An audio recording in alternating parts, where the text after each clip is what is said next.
Welcome to the Explainer. Okay, let's talk about money. We use it every day, right? But have you ever really stopped to think about what would happen if its value just wasn't stable? It sounds simple, but today we're going to dig into why that one idea is basically the bedrock of our entire economy. I mean, we just assume that the dollar in our pocket today is going to be worth pretty much the same tomorrow. We just take it for granted.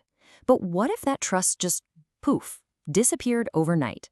An unpredictable currency isn't just some minor inconvenience, no. It can actually trigger total economic chaos. So before we really dive into the problems, we first have to figure out what we're even aiming for. What does ideal money even look like? Well, it turns out it has one crucial, absolutely non-negotiable quality. Yeah, economists have a fancy term for this, of course. They call it temporal liquidity. All that really means is that money holds its value over time. Simple, right? But that stability, that's everything. It's what gives us the confidence to save our money, to spend it, and, well, to build an entire economy on top of it. But here's the thing. That confidence is surprisingly fragile. So let's take a look at what happens when the system gets a good shake. You'll see how a sudden loss of faith can create this immediate and, honestly, devastating domino effect. Okay, so it all kicks off with some kind of shock. Think of a financial panic or something similar. And just like that, everyone wants to hold onto their cash instead of spending it. Now think about that. If everyone is hoarding money, but the amount of stuff for sale in the economy stays the same, well, prices have to fall, right? It's simple supply and demand. But here is the critical catch, the real wrench in the gears. Not all prices are flexible. And this is the crucial point, this total mismatch. I mean, the price of something like oil or wheat, it can change in a split second. But what about your salary or the rent on your apartment? Those things are locked in by contracts. Economists call them sticky prices. So imagine you're a business owner. Suddenly, you have to sell your products for less money, but you still have to pay the exact same wages and the exact same rent. What happens? Your profits get squeezed, or they just disappear completely. And the result of that is, unfortunately, pretty predictable and really painful. Businesses cut back on production. They stop hiring people. And then they start laying people off. All because of a sudden change in the demand for money. It creates a very, very real economic recession. Okay, so that's the short-term shock. That's the immediate crisis. But the problem of unstable money also creates this slower, much less obvious, but absolutely massive long-term drag on our prosperity.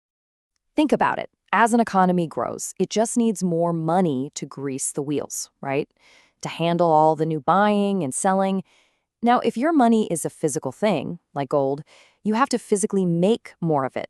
And in the case of gold, that means you literally have to dig it out of the ground. And this right here creates a huge opportunity cost. Every single person, every machine, every bit of energy that we use to mine for gold, that's a resource that's not being used to build houses or develop new medicines or grow food. It's kind of crazy when you think about it.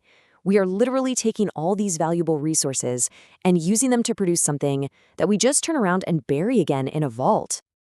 And hey, this isn't just some abstract theory. The legendary economist Milton Friedman, he actually sat down and did the math. He calculated just how big this drain on society really is. And the sheer scale of this waste is, well, it's stunning. Friedman estimated that a society running on a pure gold standard would have to spend 2.5% of its entire economic output, its GDP, every single year, just to make its money. I mean, that is a colossal self-inflicted wound on our potential prosperity. So, okay, let's recap. We've got two huge problems here.